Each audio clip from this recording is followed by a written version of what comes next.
Good morning प्यारे बच्चों, मैं साइकोलॉजी बाय आर के सर के यूट्यूब चैनल पर मैं आर के वर्मा आपका स्वागत करता हूं।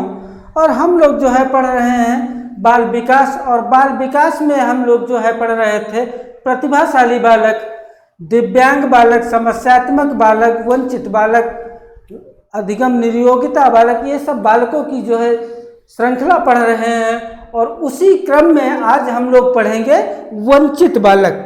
वंचित बालक किसे कहते हैं? वंचित बालक, वंचित बालक किसे कहते हैं बताइए। तो अगर जो पूछा जाए कि वंचित बालक किसे कहते हैं, उसका अर्थ बताएं तो क्या बताएंगे बताइए।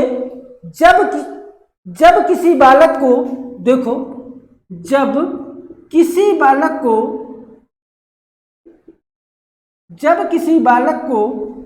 सामान्य सुख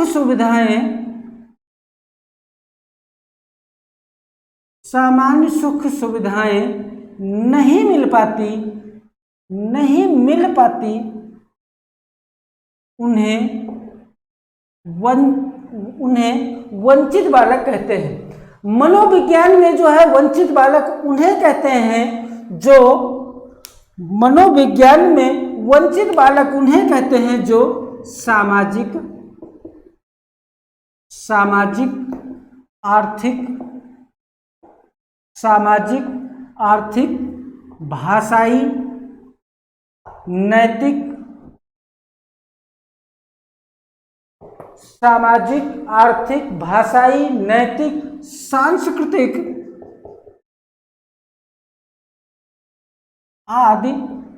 सांस्कृतिक आदि जो है रूप से अलाभवंतित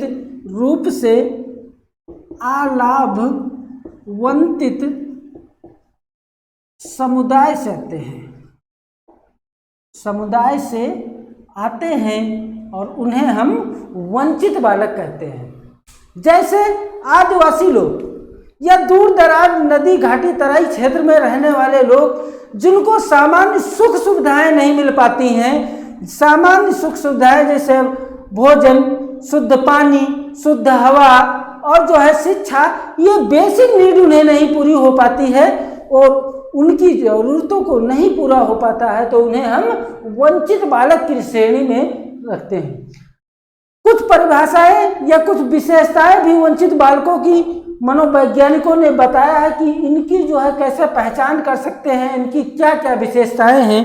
तो देखो कौन कौन सी विशेषताएं हैं।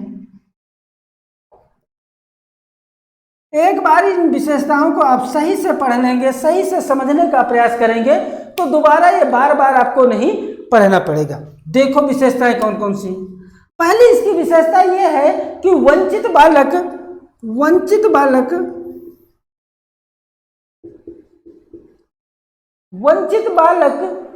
सामाजिक व आर्थिक,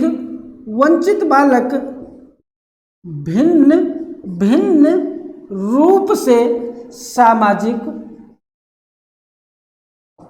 आर्थिक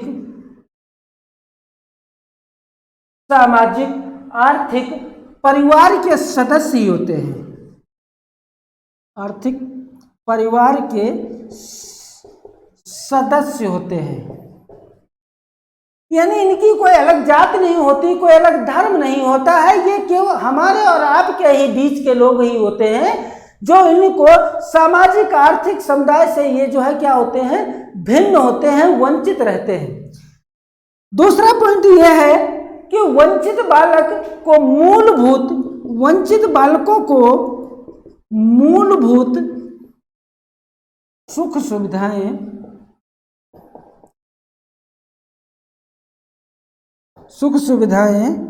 नहीं मिल पाती हैं। सुख सुविधाएं नहीं मिल पाती, उन्हें भी हम वंचित बालक कहते हैं। वंचित बालक जो होते हैं, वंचित जो बालक होते हैं, वो अपने आप को हीन व कमजोर समझते हैं। हीन व कमजोर समझते हैं। उन्हें हम वंचित बालक कहते हैं।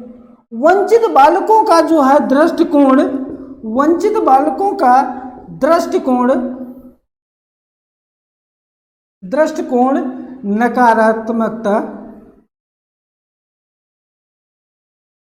नकारात्मकता का शिकार होता है। वंचित बालकों की आकांक्षाएं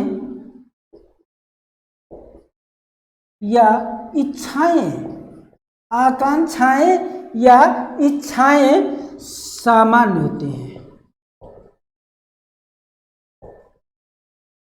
सामान्य होती हैं, एक बार फिर से देख लेते हैं। वंचित बालक उन्हें कहते हैं जिनको मूलभूत सुख सुविधाएं नहीं मिल पाती, और उन्हें हम वंचित बालक कहते हैं।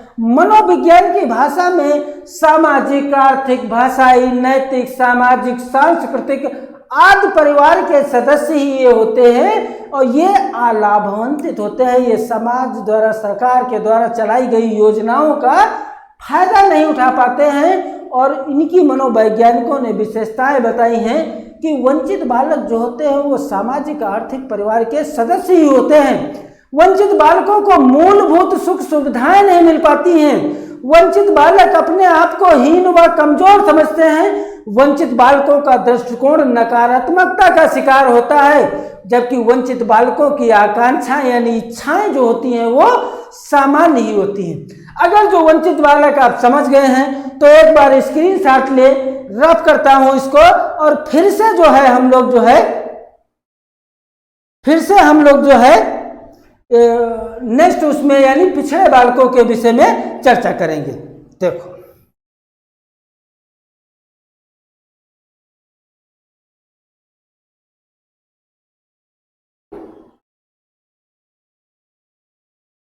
प्रश्न यहां से कई बार बने हैं, इसलिए आपको कंफ्यूजन नहीं होना है, परेशान नहीं होना है, केवल मेरे साथ आपको जो है समझ करके ही पढ़ना है। देखो, वंचित बालक के बाद में पिछड़े बालक पढ़ेंगे। पिछड़े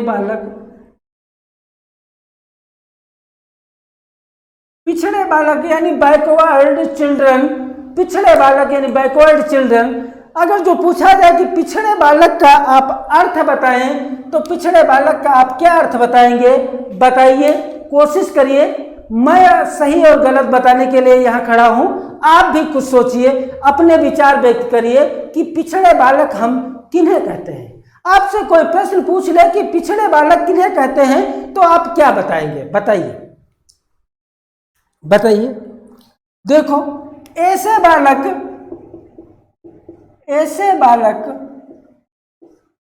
पिछड़े बालक यानी ऐसे बालक जो शिक्षा प्राप्त करने में पिछड़ जाते हैं, उन्हें पिछड़े बालक कहते हैं। पिछड़े बालक कहते हैं। हम ये भी कह सकते हैं कि जो है अपनी कक्षा के अन्य बालकों से पिछड़ जाना पिछड़े बालक कहलाता है। यानी अपनी ही कक्षा के जो बालक आपकी कक्षा में हैं, आपके सहपाठी हैं, अगर जो उन्हीं से पिछड़ जाएंगे तो आप पिछड़े बालकों की श्रेणी में आएंगे। नोट करके लिखिए, पिछड़े बालकों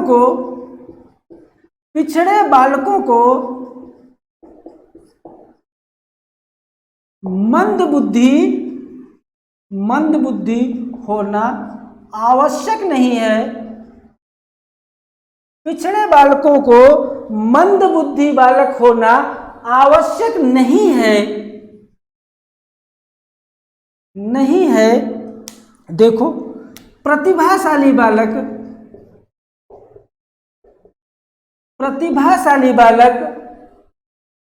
दिव्यांग बालक,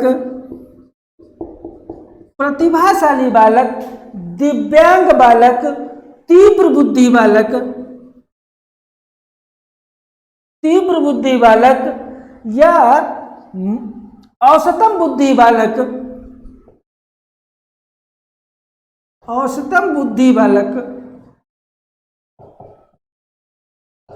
पिछड़ा बालक हो सकता है। पिछड़ा बालक हो सकता है। जैसे कक्षा 8 का कोई बालक है और वो कक्षा 5, कक्षा 6, कक्षा 7 के प्रश्नों को भी नहीं उत्तर दे पाता है, तो वो पिछड़ा बालक है। पिछड़े बालकों की भी, जैसे आपने देखा कि वंचित बालकों की मनोवैज्ञानिकों ने विशेषताएं बताई हैं, उसी के हिसाब से जो है पिछड़े बालकों की भी कुछ विशेषताएं हैं। उनको जो है इस विशेषताओं के द्वारा कैसे पहचान की जा सकती है, तो देखो विशेषताएं।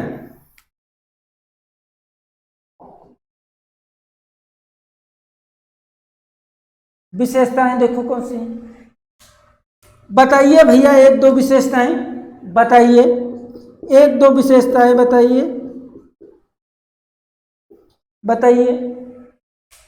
ऐसे बालक यानी पिछड़े बालक या ऐसे बालक, ऐसे बालक, ऐसे बालक, ऐसे बालक विद्यालय का कार्य,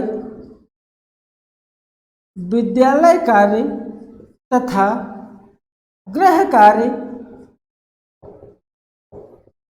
करने में असमर्थ रहते हैं, करने में असमर्थ रहते हैं।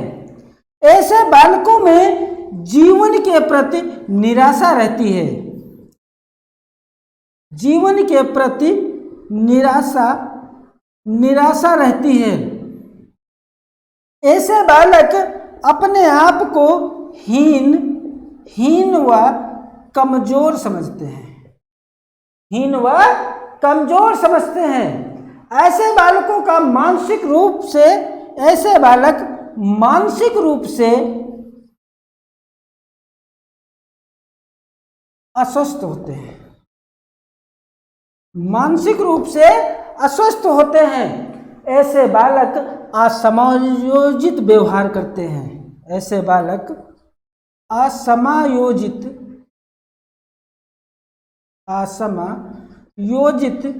व्यवहार करते हैं, असमायोजित व्यवहार करते हैं।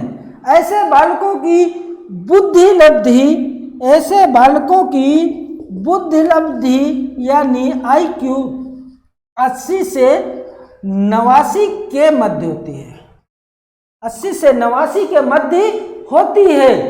और ऐसे बालक सामान्य पाठ्यक्रम व शिक्षण विधियों से लाभ उठाने में वंचित रह जाते हैं। उन्हें हम जो है पिछड़े बालक कहते हैं। पिछड़े बालकों की आपने देखा कि क्या क्या विशेषताएं हैं, कौन कौन से पिछड़े बालक हो सकते हैं। यानी जो अपनी कक्षा से नीचे के कक्षा के प्रश्नों को उत्तर नहीं दे पाते हैं, उन्हें हम पिछड़े बालक की श्रेणी में रखते हैं। पिछड़े बालकों को जो है मुख्य धारा में, देश की मुख्य धारा में जोड़ने के लिए उनका किस प्रकार से शिक्षा का प्रबंध किया जाए, इसको देखिए। पिछड़े बालकों की शिक्षा व्यवस्था किस प्रकार से किया जाए, तो देखो शिक्षा व्यवस्था, पिछड़े बालकों की शिक्षा व्यवस्था पिछड़े बालकों की किस प्रकार से की जाए।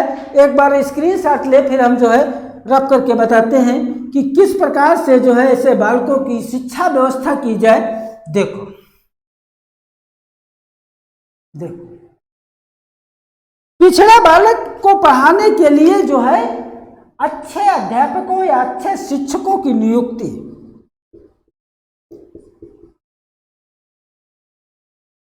अच्छे शिक्षकों की नियुक्ति की जाए। विशिष्ट विद्यालयों की स्थापना की जाए,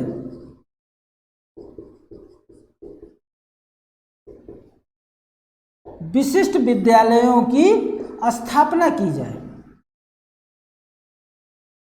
विशेष पाठ्यक्रम का निर्माण किया जाए,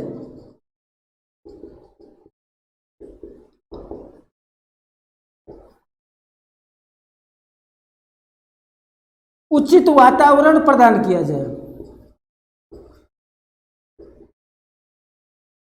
उचित वातावरण प्रदान किया जाए, सरल शिक्षण विधियां प्रदान की जाएं, सरल शिक्षण विधियां प्रदान की जाएं, सरल शिक्षण विधियां प्रदान की जाएं, कक्षा का आकार छोटा हो, यानी कक्षाएं छोटी छोटी हों, छोटी छोटी हों, श्रव्य दृश्य सामग्री का प्रयोग किया जाए,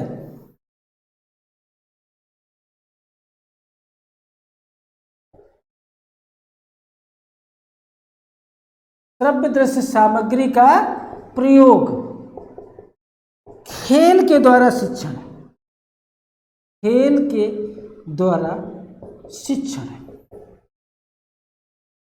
ये जो है मैंने बताया कि इस प्रकार से बालकों को शिक्षा व्यवस्था प्रदान किया जाए। कक्षा का आकार जो हो वो छोटा हो, इससे जो है शिक्षक जो है प्रत्येक छात्र पर विशेष रूप से ध्यान दे सकता है।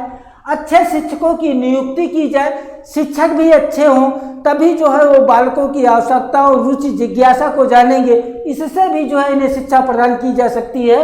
विशिष्ट विद्यालयों की स्थापना, यानी जो बहुत ही ज़्यादा पिछड़े बालक होते हैं इनके लिए स्पेशल विद्यालयों की स्थापना किया जाए, जिससे वो जो है अन्य बालकों को भी कोई समस्या नहीं होगी और इनको जो है अन्य बालकों के जो है समान जो है शिक्षित करके उनके साथ जोड़ा जा सकता है। विशेष पाठ्यक्रम का निर्माण इनके लिए, जैसे नर्सरी केजी से पहले जो है आपने देखा कक्षा 1 से पहले की जो कक्षाएं होती हैं वो एलकेजी की होती हैं 20-22 दिन की, तो वो यानी इनके लिए विशेष पाठ्यक्रम का वैसा निर्माण किया जाए, उचित वातावरण भी दिया जाए जैसे जिस प्रकार से ये सीख सके और सरल शिक्षण विधियों का भी प्रयोग किया जाए। श्रव्य दृश्य सामग्री के द्वारा भी प्रयोग किया जाए, क्योंकि श्रव्य दृश्य सामग्री से बालक जो होते हैं, हो सकता है आपने आ सिखाना चाहते हो बालक को लेकिन आ नहीं सिखा पा रहे हैं, लेकिन इसी के साथ में आ सिखाने के लिए अगर जो आपने आम को फल को जोड़ दिया तो बालक को आम के फल को दिखा करके उसे आसानी से सिखाया जा सकता है। इसलिए श्रव्य और दृश्य सामग्री का भी प्रयोग किया जाना चाहिए। खेल द्वारा, क्रियाकलाप के द्वारा भी जो है पिछड़े बालकों की जो है शिक्षा प्रदान किया जाए, क्योंकि खेल के ही द्वारा बालक का सर्वांगीण विकास कराया जा सकता है। एक मनोवैज्ञानिकों ने जो है पिछड़ेपन के 2 प्रकार बताए हैं। देखो पिछड़ेपन के प्रकार, पिछड़ेपन के 2 प्रकार बताए हैं और वो 2 प्रकार कौन कौन से हैं? एक सामान्य पिछड़ापन, सामान्य पिछड़ापन और दूसरा विशिष्ट पिछड़ापन। विशिष्ट पिछड़ापन, एक सामान्य पिछड़ापन और एक विशिष्ट पिछड़ापन। सामान्य पिछड़ापन वो बालक होते हैं जो सभी विषयों में कमजोर होते हैं, इतिहास, भूगोल, नागरिक शास्त्र, अर्थशास्त्र, समाजशास्त्र, साइको, यानी सभी विषयों में जो कमजोर बालक होते हैं वो सामान्य पिछड़ापन कहलाता है। और यदि विशिष्ट पिछड़ापन की बात करें तो बालक सभी विषयों में नहीं कमजोर होता है, केवल 1 या 2 ऐसी विषय होती हैं, 3 विषय होती हैं उनमें कमजोर होता है, तो वो विशिष्ट पिछड़ापन में आता है। प्रश्न पूछा जाता है कि अंकिता नाम की एक लड़की है, वो गणित व विज्ञान में 80 और 90% नंबर लाती है, जबकि हिंदी में वो फेल हो जाती है। ये सामान्य पिछड़ापन है या विशिष्ट पिछड़ापन है, या दोनों हैं या दोनों नहीं है? तो अंकिता गणित व विज्ञान में तो अच्छे नंबर लाती है, यानी वो जो है सभी विषयों में कमजोर नहीं है, केवल हिंदी विषय में कमजोर है, इसलिए उसमें फेल हो जाती है, तो वो विशिष्ट पिछड़ापन की श्रेणी में आती है। इतनी बात अगर जो समझ गए होंगे आप तो बेहतर सीखे भी होंगे, और जो है पिछड़ापन और वंचित बालकों और पिछड़े बालक और वंचित बालकों के विषय में कोई भी प्रश्न नहीं पूछे आपको जो है दिक्कत करेगा। यानी प्रश्न ज्यादातर यहाँ से बनता है यानी प्रश्न यहाँ से ज़्यादा बनता है, इसलिए इसको आप बेहतर समझ लें। एक बार नहीं, 2 बार नहीं, 4 बार इसको देख लें, क्योंकि बैकवर्ड चिल्ड्रन के विषय में कई बार अभी तक जो है प्रश्न बना है। आप जो है इसको बेहतर से बेहतर सीखें। और साइकोलॉजी ऐसा विषय है जो आप रट नहीं सकते हैं, केवल और केवल समझ करके अच्छे नंबर यहाँ से गेन कर सकते हैं। इसलिए आप जो है इसको कई बार देखिए। मैं आप लोगों के लिए क्वेश्चन जो है टाइप करवा रहा हूँ, लगभग 5000 क्वेश्चन टाइप हो गए हैं। और जिस दिन जो है आपका ये जो है थ्योरी कंप्लीट हो जाएगी, उस दिन मैं क्वेश्चन आपसे प्रतिदिन जो है 30 से 40 क्वेश्चनों की चर्चा करेंगे। और जिससे आपको जो है थ्योरी जब कंप्लीट होगा तो कोई क्वेश्चन आपको जो है दिक्कत नहीं करेगा, बिल्कुल हलवा जैसा प्रश्न लगेगा।